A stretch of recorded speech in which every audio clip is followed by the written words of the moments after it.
Are you ready to be in top form? You're about to enjoy and be transformed by some killer life and business hacks that we've designed to improve everything from your marketing and management to your fitness, health, lifestyle, and even your travel. You're going to be looking good. Come and get it.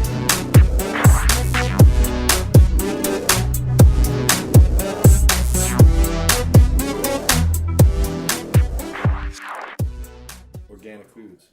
What really matters. Some stuff doesn't, believe it or not, and why you need to think about it in a new way. And our guest today, Robin Fries, who's actually very knowledgeable on this for a variety of reasons we could discuss. So first, Sam, we should tell people that we have a new format. Yeah. And you can scooch it if you want to. We can, yeah. So let's swing around here. Hi, everybody. Woo. Everybody is helping us because now producer Leslie will leap in and tell us really what's going on from a technical standpoint. But we are still going to be live on Facebook, but you're going to be getting the behind the scenes sort of view.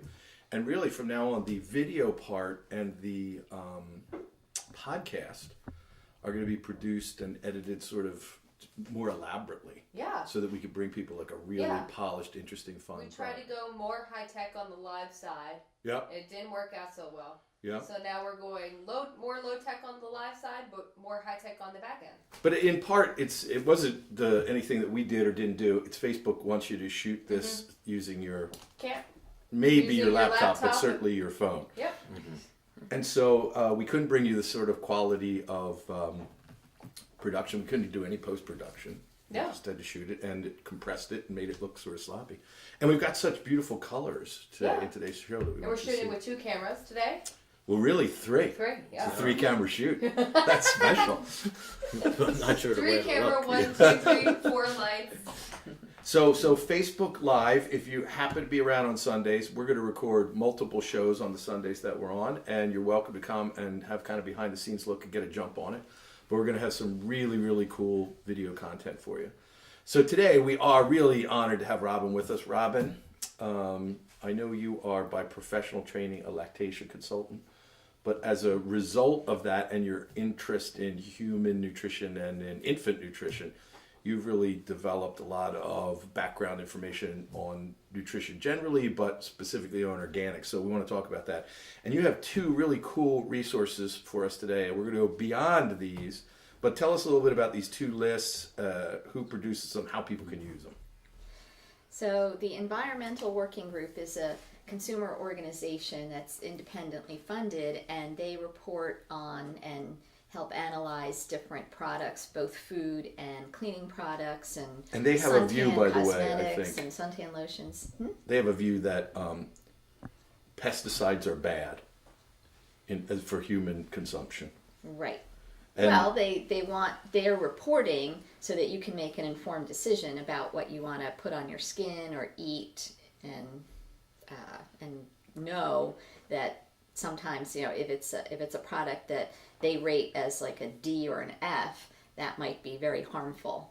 But if they rate it, if you put in a product on their website and search it and it's rated an A, then it has probably the least harmful things in it. So let's start with the idea that if pesticides are bad, which most people listening will probably just accept without lots of scientific evidence on that, although I think you've told me we could go and get it from these guys. Well, let's not just leap over it. Tell us a couple of the profound basic reasons that ingesting pesticides is bad. What does it do to people? So the first thing is that it can interrupt your hormones, because some of the pesticides are called estrogenic, and so women that have too much estrogen are more vulnerable to breast cancer and other cancers. So it's just dangerous to have too many pesticides they interrupt what your normal hormones would do. So, and again, men can have too much have too much estrogen production. Oh yeah, absolutely. Does it suppress testosterone? So I'm not an endocrinologist. Right, let's put that and out it's very, very complicated. That's never stopped Sam and me from opining on high these issues. estrogen can decrease can cause low estrogen or low testosterone. It's very complicated, but it can be a problem. So I just wanted to throw that out there so men aren't thinking this is just a problem for babies and women. This is a problem for human beings. For everybody, yeah. So if we accept, based on that brief sort of run through it, that the increase in cancer, I think, is studied too, as far as what pesticides can do. so if we agree that we want to avoid them, and you told me before we started, you told Sam and me that that this group was working to get high levels of pesticides eliminated from baby formula and baby food. Well, they reported that there was some studies done and showed in like 1995 that there were high levels of pesticides in baby food, and so they, which is probably not good.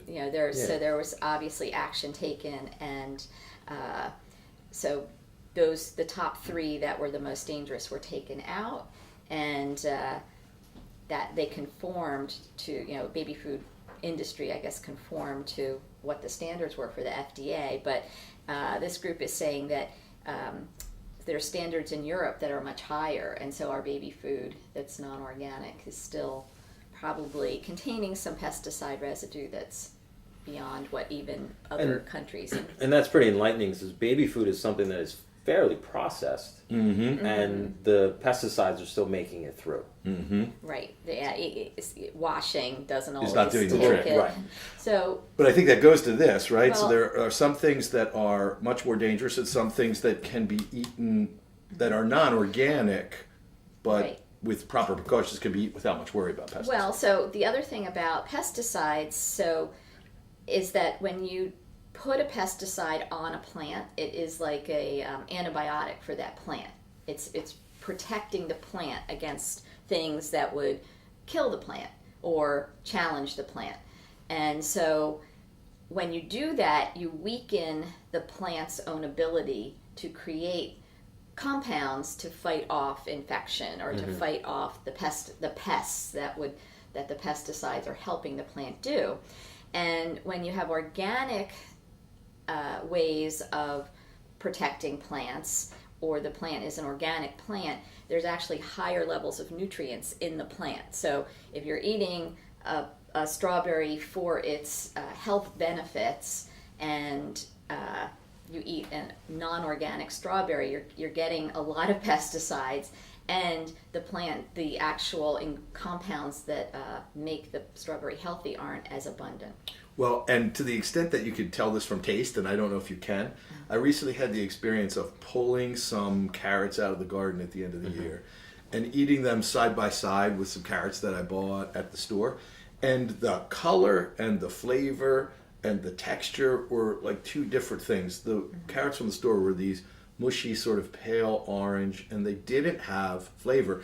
I think the thing is you just don't notice it unless you're eating them side by side, whereas these carrots that I pulled out of the ground were they were hard and they were incredibly good. And they now you mentioned something too. This is a little bit of a side because one of the things we're going to talk about is should you grow your own, and what are the dangers of growing your own versus organic that's monitored and certified and things. But when you grow your own food, you were mentioning you should not vigorously wash it generally, whereas foods that you're going to buy in the store, even if they're organic, they probably require some level of washing. So what was the reason for that? What was the difference? So fruit and vegetables have probiotics on them. So we always think of probiotics as things that you ferment, like sauerkraut or fermented dairy products and things like that. But there are probiotics on plants. And those are beneficial for us. So the idea would be, if you want to create a good microbiome, you're not just going to the store and buying probiotics. You're actually eating foods, and they don't have to always be fermented foods to create good. So just lightly washing a carrot from the garden is better than scrubbing it clean.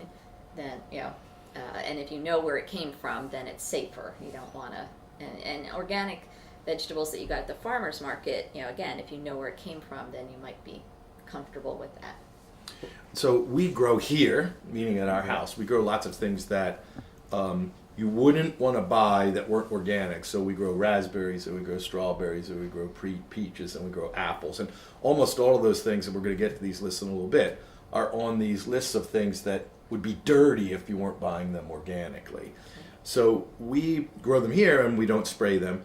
But there is this sort of misconception that organic, and producer Leslie, you could leap in on this, there's this misconception that organically grown things never have anything put on them. Which is not true. Right. Sure, they just need to have, they just need to get sprayed with, like, so for example, we spray apple trees with a dormant oil. That could still be certified as an organic apple. Neem oil is very common, organic. What was that other one? Neem oil. Neem oil, yeah. Is very common insecticide that's organic. A lot of people, especially if you're growing fruit, will have fungus issues. You can buy, essentially, it's a solvent made of copper that's organic that you can put on to stop the fungi. But there are lots of organic alternative sprays that you can have, so you're not spraying your crops with any kind of quote-unquote harmful thing. But it doesn't mean that if those levels, if you're doing it yourself, can still be harmful if you're not using the If right you're not being amount. careful, Right. exactly. And I mean, I've seen people who are growing food at home that they think of as organic, and they're spraying Roundup around it. So, Right. yeah. So you sort of killed your organic certification there. But I think there's also a good, one of the arguments against organic is that our yields will be reduced. So there's a risk of food shortage. But there are workarounds to protect your crops, but keep them organic. And I think it's important that people know about that. And another thing, and this is going to this mindset of organic, because in a little bit we're going to talk about a list of a few things where you don't have to buy organic, Right. and you could still eat them safely with just some ordinary washing precautions. However, there are reasons why you might still want to buy organic and buy things that don't have to be organic for your own health. And that is to support what we have now, which is a growing economy of growers that are going to follow organic practices and still be able to make a profit. And the hydroponic section of that, and the aquaponic section of that's making it so much easier to be organic, have those mass yields, because you can plant carnivorous plants in between your lettuce, and you're not going to have bugs. And then everything's clean and through the water system, and you're only using fish poop. So it can really help have those yields with a lower cost. So, Rob, there's a bunch of stuff sort of wrapped up in what we were just talking about, but let's get to the two lists. Why don't you start with the Clean 15? And my understanding is that these are things that you could eat even if they weren't organic with very low risk. Right, and I guess just the way they are, or that they're not heavily sprayed, that they're just on what's called Clean 15. So this is a list that is published by the Environmental Working Group, and you can get the list if you get if you give them a small donation, you can get like a shopping list guide as well. And so it's like corn and sweet corn. Like they actually have a little thing that says, in the United States, a small amount is genetically modified. But buy organic of these crops if you want to avoid genetically modified. But generally, it's like sweet corn, avocados, pineapple, cabbage. So the Clean 15 onions, frozen peas, papayas, asparagus, mangoes, eggplant, honeydew, kiwi, cantaloupe, cauliflower, and grapefruits. So there's a couple in there that sort of surprised me. Yeah. And let's just take a look. So sweet corn did surprise me because I think of corn as being a highly, as a crop where you would have a lot of pesticides, but obviously not. The main risk they're citing here is GMO, which is a different risk. We're not really talking about that today or what the implications of that are. Avocados and mangoes surprised me. So our avocados are grown in California domestically. Mangoes, are they even grown domestically or are they imported? Most come from Mexico. Mexico? I So think. most avocados. Yeah. So these, they're saying basically you buy these avocados and mangoes from a foreign source that's not certified organic, they're still pretty safe to eat. Yeah. So that could either be just the manner in which they're grown or the Thick fact skin. that they're Yeah. thick skinned, which is not super porous, like a Yeah. peach or a strawberry. Obviously, once you spray that pesticide on there, it's getting in. It's not on this list, but bananas are another one, which I think for the same reasons of like a physical structure. Bananas may not be worth it from a pure health standpoint to buy. I mean, but the difference for most people will be relatively modest. Yesterday we went to Whole Foods to check it out. The price difference, it was 49 cents a pound for non-organic bananas, and these are probably organic. And No, it was, they're not. these are not. So it was 69 cents for organic. But there's a separate issue there, which is, do you want to support Jeff Bezos, who probably is not passing that on to the growers, the organic Right. banana growers, and God knows he needs the money. Oh yeah, It's true. These aren't organic. These are fair trade though. Yes, which is a separate issue Another, again. yeah, another. I want to get into. Well, but that's kind of what I'm going to here. Yeah. The organic and the fair trade issues overlap a little bit, which is if more Americans dedicate themselves to eating healthier and buying more strictly organic, it is going to support organic growing that's going to deal with all of these kinds of issues like reduced yield. Right. And if you're importing and are looking to support that farm infrastructure, organic farm infrastructure in other countries, then you want to look for that fair trade label. Yeah. But the label, the way that if you're just in produce, so Oh, yeah, an let's talk organic's about always this. going to have a 9. I don't know where you can hold it up here. Yeah, This you can one? do that one. Yeah. So this starts with a 9, that number, that produce number. As does this. And if you look at the banana, that starts with a 4. So that's how you know the apple's organic. So it's always a 9. if Always, it's organic. On this little Yeah. fruit scan. Yeah. Okay. Yeah. Very cool. Now, by the way, people think, oh, I'm looking for organic in fresh foods, which of course you are. So these are labeled organic sweet peas. There's lots of ways that the food industry and the big food industry is trying to trick people. So they'll say natural or Right. naturally grown. But what you really want to look for is a conspicuous posting of organic. So notice here we have eggs from our chickens in the backyard, including with poop on one, which is a sure sign. Now, by the way, these just sit out. They're fed organic feed, and we could leave these out on the counter for like 3 weeks, and they would still be good. These have to, once they're refrigerated, even though they're organic, they have to go back in the fridge. But you're going to look for conspicuous labeling organic. So on fresh fruit, you're going to look for the 9. You have to be careful because you were showing me something in the grocery store the other day where people were buying a squash that was cut up into big chunks, and that was $3.99. And then Jeff Bezos figured out a way to cut them into like almost perfect squares, same weight, same product, $6.99. Probably the cost of Jeff Bezos was like a fraction of a penny to make that difference. So people would buy they'd pick up the $6.99, then they'd see the $3.99, put the $6.99 back in with the same. And that happens with organic foods too. So you have to be careful. That's why Robin's telling you to look at that. And that's why we're saying start looking for the more conspicuous organic indication. And even though in the whole big picture of things, you do feel savaged when you leave a Whole Foods, even with their new, customer-friendly pricing structure. You do feel savaged if you start to pay attention to this and you go to a farmer's market where you're really comfortable about where it's coming from, or you go to a Whole Foods, or we have Kimberton Whole Foods, you go there and you buy the most essential things there, then you're going to add modestly to your weekly food bill and be supporting the organic structure. But there are other are we going to talk about celery? I just pulled celery out. That's not, I noticed, on this list, right? Asparagus is on the list of the Clean 15.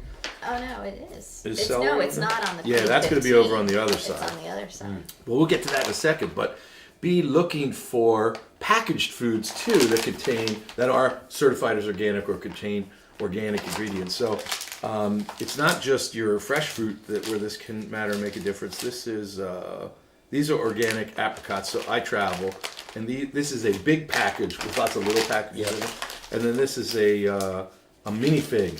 So when I'm traveling, I can take healthier foods with me in these relatively smaller packets. But again, you're going to have to look for the conspicuous organic label there.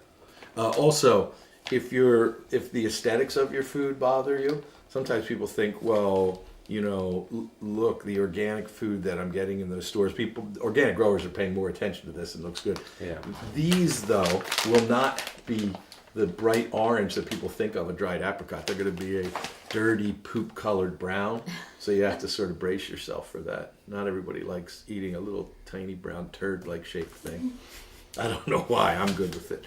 So, in a minute, Rob, I want to get to this. This is what was the top 24 or something? No, it's What do you Clean call it? 15 and Dirty Dozen. Dirty Dozen. Okay, that's Dirty Dozen, but there are 48 on the list. Well, so that's let's just talk in, about it. and they made a list now that the lower down you go, the less Danger it pesticides are is. used. Right. So it's kind of the reverse. If you go from 51, now it's 51 up. Those are the Clean 15. Oh, I got you. Okay. So- but I also want to mention, I hear this all the time. People, and I did a little poking around on Google, people are constantly searching for organic food cookbooks, which I Interesting. find hilarious. What you want to do if you're going to begin to eat more organic food, grow your own food, is you want to start to find cookbooks that are really appealing to your palate. Right. So these two books that I have here are a great place to start if you like these things. Putting organic food into the mix is going to make these kind of amazing, fairly easy to do recipes even tastier. So one, and we'll put the links up for these. One is an oldie but a goodie, the Silver Palette cookbook. And Rob, you remember the Silver Palette? Yes, I do. Well, you are. Well, most people don't know. You're a classically trained French chef. So, what was it that you liked about Silver Palette? I mean, we used this forever in the early years of our marriage. What did I like about it? Yeah, I mean, there's some themes to Silver Palette, but I mean, for example, Well, they have good. It's just got everything in it. It's like a Bible. It It was in the 90s, in the early 90s. but it's a way of cooking too, where Right. you're making pretty sophisticated, interesting, tasty things, but Yeah, it's got it's a pretty stripped down, classic. simple Yeah. version of it. Yeah. Yeah. You're not spending 4 hours making Right. that version of it. Yeah. And then kind of a modern version of that is a book that, now, she's gone to the dark side some. You know this, right? I didn't know that. She has gone into partnership with Jeff Bezos so that if you go to the yeah. hot, which by the way, this is me saying this, so I have to get your opinion, but I ate from the trough yesterday and I went totally Indian and it Wow. was very disappointing. Yeah. Very, very disappointing. But there's a whole paleo nom nom part to the hot bar at Whole Foods now. Interesting. But this, like nom nom paleo, if you're interested in eating in a predominantly paleo way, this is a fabulous book that has all kinds of super easy ways Yeah. of doing things. So what you want to do are start to find some books that are written by people who consistently produce recipes for food that you like, and then begin to adapt them to organic foods. The adaptations are usually very minimal to none. Yeah. What you'll just find is it's going to change the texture sometimes of the food or the quality or the flavor of it. Because like the carrots, if you do a beef stew, if you're not a vegetarian and you do a beef stew and you use carrots from your garden or organically produced carrots, like you say, they're going to absorb nutrients. They're going to be more nutrient dense if you just lightly rinse them rather than scrub them off. You're going to get all of these pre and probiotic aspects of them, and your food that they're in is just going to taste so much different. And I would say that, if you see something, go to the market and look for something, and maybe you've never cooked with that before. Well, just go online and look for recipes for, for whatever grapefruit. Actually, there was one of our, who was it? It was a friend of mine. She had, kids over to her house, and she started to cut up a grapefruit. And this child had never seen a grapefruit. Wow. Well, we've had Jamie people who never Oliver- saw anybody crack an egg Yeah, before. yeah. Jamie Oliver Which is had, insane. it was this college student. One Yeah. of our Jamie's professors said, that he does a lot of food Foraging. preparation and foraging, and Yeah. and so he gets all these college students in the kitchen, and he's like, okay, now crack these eggs, and they had never cracked an egg before. So people are not in touch Remember that with their pejorative I food. used earlier? Oh, have you cracked an egg before? You're super young. Yeah. But, Jamie Oliver, would go to one of his television shows. A while You're pointing back. behind you, not because he's there. Because Yeah. there's, He's like, hanging out cookbooks. in the back. There's a series of cookbooks back there. But just getting in touch with your food, showing kids a head of broccoli and they didn't know what that was. So, Wow. so if you go to the market and you see something you've never gotten for, make sure you know the name of it so you can Google Well, you were it. waving the jackfruit But- around yesterday, but the jackfruit scares me a little bit because when I was it's not that I don't eat jackfruit, but when I was in Thailand, I was in a cab with Alex, and there was a whole series of things with a circle and a line through them, the international symbol for this can't be in my cab. Yeah. One was a machine gun. One had two people in coitus, and it had a circle and a line through that, so no love making in the back of the cab.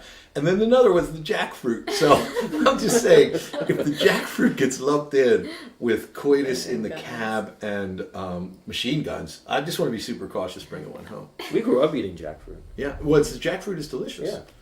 But what you're suggesting, Robin, is really the way that humans ate for millennia, which is not what do I want, let me go get it from the store and make it. Let me go to the store, to the farmer's market when they come into town and see what they have, or see what we still have preserved if we're out of season. And what do I make with this ingredient that I have? Right. And so that is a totally different way of looking at how you're going to the grocery store. But we do that more and more, and we have so many good farmers markets around here that we're able to go and see something that's It inspirational. makes eating and cooking a lot more fun, too. It does. It Yeah. makes it more exciting. Now, some people would say, "Well, doesn't Blue Apron do that?" Yeah. Well, that's where Yeah. you're going to start. At least it's Yes. real food. I mean, if it's not something a caveman ate, then you should probably eat that in way more moderation, I or think not at all. Tyson, Dr. Tyson Frank, that I hate to add, would say that cavemen did eat Tim Tams. Yeah. He would take that position, I think, because he doesn't want to give the Tim Tam up. Yeah, but again, moderation. So So let's, before we wrap up here, let's just review a couple of things, which is organic is not the beginning and the end. And Sam, you wanted to make a comment, I think, too. A lot of people think, I'm eating organic, let's have at it. Yeah, just because you're eating organic or eating clean, whatever that means, is like quantity still matters, right? You can't just eat as much as you want all the time and just. So I because- can't have a 4 organic egg omelet instead of a 2 egg No, omelet. you can have it. You just have to take something else out. I would say the only exception to that would be vegetables, because you're technically supposed to eat up to a pound of vegetables a day, and I don't know that people. Totally do that. agreed. I mean, consuming like Organic real- chocolate, though, well, is what you're getting and at. and organic chocolate is unlimited. Right. Broccoli and chocolate. That's it. Right. But yeah, I mean, vegetables are basically calorie free. Right. Yeah. But you could get a bread that says organic on the label, Yeah. and you can't have 6 slices of that. No. So, And bread is sneaky because typically the serving size is 1 slice, Not two. and most of the time you're having 2 slices. So that's something to be aware of as well. so organic, not the beginning and the end. If you're worried about the cost of it, there's lots of ways that you can probably ameliorate that, or keep that under control. One is by paying attention to this Clean 15 and buying non-organic versions of this. Another is to pay attention to this list. It says 48, but it's now 30 dozen. It's now 51. I haven't said those. Yeah, well, paying attention to this and making sure that you don't buy from the top of the list and you buy from And the market is changing. So, we talk about Wegmans and Whole Foods a lot, which are on the higher end. But, more of a cost-conscious retailer, Aldi, has gone fully organic. Aldi has gone organic. Yeah. Interesting. So another way to sort of tell is when you get to the checkout line, are there boxes of things? Are there things that are processed rather than things like this and like this? And if you have trouble choking down lots of vegetables, I have a thing in the morning. I do the green, not like a shake, which I sometimes do. I have protein, but I'll do 2 or 3 of these giant. This is organic. It looks sort of GMO to me, but because it's so huge. But I'll put 2 or 3 stalks of celery in, some broccoli, some of these shoots, some spinach. Also organic was there on the list of don't buy them if they're not. And I grind up what is essentially 5 or 6 servings of a vegetable, and I'm able to drink that. Yeah. And it's fairly nice and fairly interesting. So let's talk about however you're doing this. There's a dozen things that you want to really stay away from unless they're organic. You want to buy these things organic, right? So take us through a couple of those. We have strawberries are the number one, and that's like They just absorb those pesticides and hold yeah. them. And spinach, nectarines, apples, peaches. Can we stop for a second? Because apples surprised me. I think I remember reading a while ago, no, it's okay. You just wash them off or you peel them. But apparently the fruit does absorb the pesticides. So peeling is not sufficient. Peeling is not sufficient, yeah. know. Whereas here with this banana, and here with this grapefruit, and here with this avocado, it does. So I'm sure there's some difference to the chemistry and the Yeah. structure of those A peels. lot of those fruits absorb more water. So if you have a rainy season, for instance, with strawberry, and you eat a strawberry, the strawberry will taste like water. So when you're using especially a spray on those specific kinds of fruits, it's going to absorb and hold on to much more of that water with the pesticides and that liquid than an avocado. Mm-hmm. Yeah. But there's a few here. The next few you're going to couple from apple again, like peach. I would think that would absorb because it's a soft cover, but Pears apparently were just added, so they're new to the list. But cherries, celery, tomatoes. So let's stop for a second, especially because celery is widely used in juicing and in green drinks in the morning. So you pretty much have to buy that organic. It's on this list where the non-organic version of it is going to be loaded with pesticides. So Bell peppers, sweet bell peppers, and potatoes. those seem again like something if you wash them off, you'd be good. But no is the answer. So this isn't intuitive. It's good to have these lists. And these are pretty popular. Like number 13's cucumbers, cherry tomatoes, lettuce.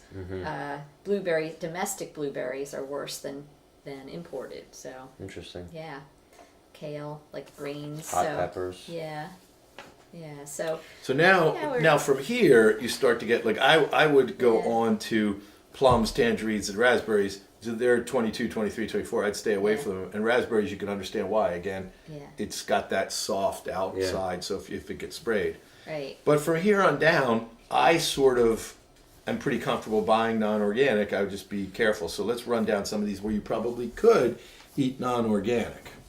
Carrots, I would grow my winter own. squash, oranges. Hard to grow oranges here.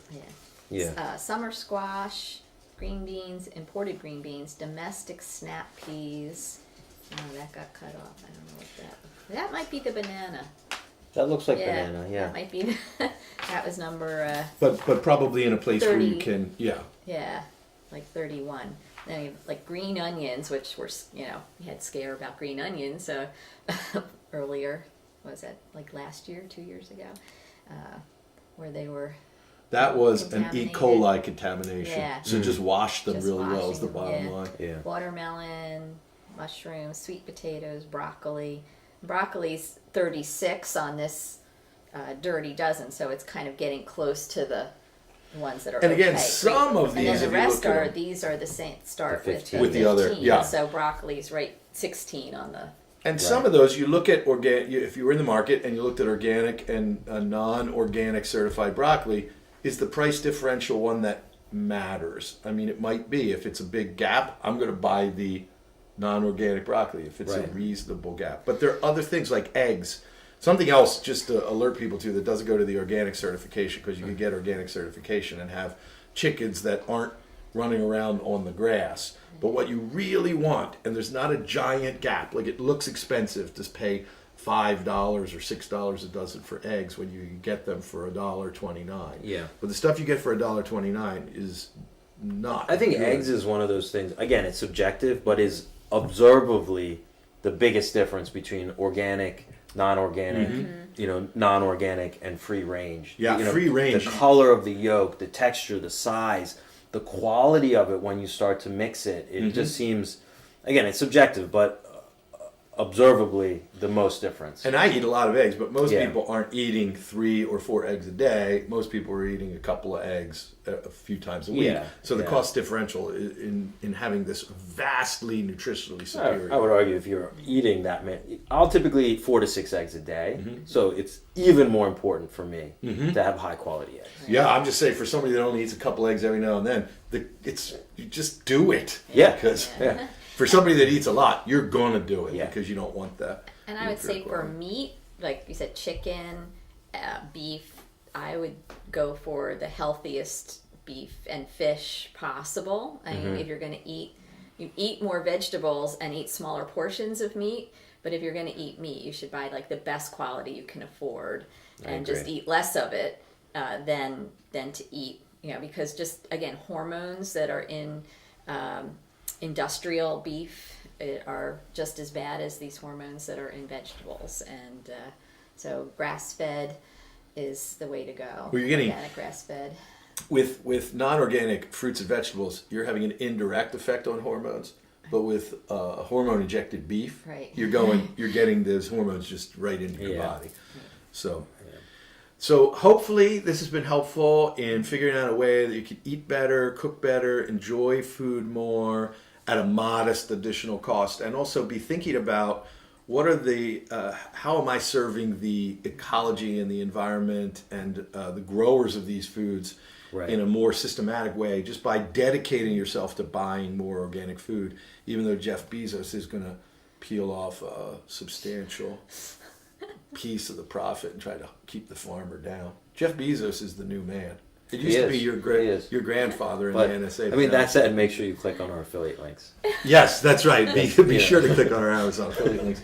But I wonder if Alexa, if you ask her a question about Jeff Bezos, what she says. Alexa, not Alex. Alexa. She doesn't know my voice. Alexa, is Jeff Bezos trustworthy? Sorry, I don't know that. That's her answer for Yeah. when she doesn't want to answer. Alexa, who is Jeff Bezos? Jeffrey Preston Bezos, Oh, now all of a sudden she's January talking. 12, 1964, is the founder, president, chief executive officer, and chairman of the board of Amazon. That's it? That's it. I'll bet you if we It's ask solely how much defined money by Amazon. So anyway, it's been great having you here. Let's see who's on. Oh, here's Jamie. Jamie Freeze, not Jamie Oliver. Yeah, Jamie. Just to be clear. Jamie Oliver had come in just spontaneously wearing one of those feather coats he wears or something. That would have been fantastic. Yeah. We got to think about that for the next time. Jamie Freeze. Hi, Jamie. Hey, Jamie. So, Jamie, make sure to share this video and also go subscribe to, and then we'll put Jamie in our prize basket too. And Chloe, you haven't won a prize yet. Maybe you will today. No, there was prize. There's prizes. Do we have the prize bowl? We had the prize Let's bowl. pick one in case. And What are we giving away? yeah, so we really should Eggs? give away. Should give away organic eggs. Hard to ship. We do have the net for the next show. We're giving away that dash cam, but for this one, let's give away Amazon gift card. an Amazon gift card that you can put toward your. There you go. There you Yeah, go. you get a $25 Amazon gift card. Sam, you can pull it. Try to pull Chloe's, intern Chloe's. We try to dehumanize people by referring to them more by their role. Producer than their name. Leslie. Oh, Good Lord! Wow. Should we He's just not- just exhausting me. We won't let that person win, right? No, I'll send him one, but we got to pull another one. Yeah. Okay. That was somebody from Australia who wins like every week, but that's because he's such an awesome promoter of the show. Oh, you really picked two. Redo. Redo. Redo. Chloe, one of Well, those. they is get probably like 3 entries for that. That's why. Nicholas. Yo! Look at Amazon gift card. Can you use that? The picture's not in. I think you can use it at Whole Foods now. you I can. know That's shopping, interesting. but That'd be pretty cool. They have the Amazon lockers there now at the Whole Foods in so Exeter. you can so- order food on Amazon. You and can. Yeah. have it delivered to. Robin, this was fantastic, and people finally got to see your face. People have already said, though, that they think that you are a woman we hired to play Robin Freeze. And So- it's your daughter saying that, which is especially weird. So listen, everybody, a couple of things before you go. If you know anybody that's thinking about these kinds of issues, be sure to share this to us, send it to them. Join us. We're going to take actually, we can just leave this on while we set up the... That's dangerous. Yeah, that's true. We better turn it off because of the profanity. So we're going to take a few minutes break, and we'll be back at 2:00 with the bartending show, and we have Go all kinds of things. Oh, Yeah, we're going organic. from one Wholesome extreme to too. the other. Yeah. Like if you feel that eating organic is holding you back from having a good time, we're going to take care of that Yeah. in the next show. Shall. So, Robin, thank you. Goodbye. Thank you, guys. Take care. Thanks to Bye-bye. and remember, tune in to In Top Form on iTunes too. We would love to have a 5-star review there. Yes. And subscribe on YouTube for these new, amazing, high post-production value shows. Thank you. Take care. Remember to be in top form.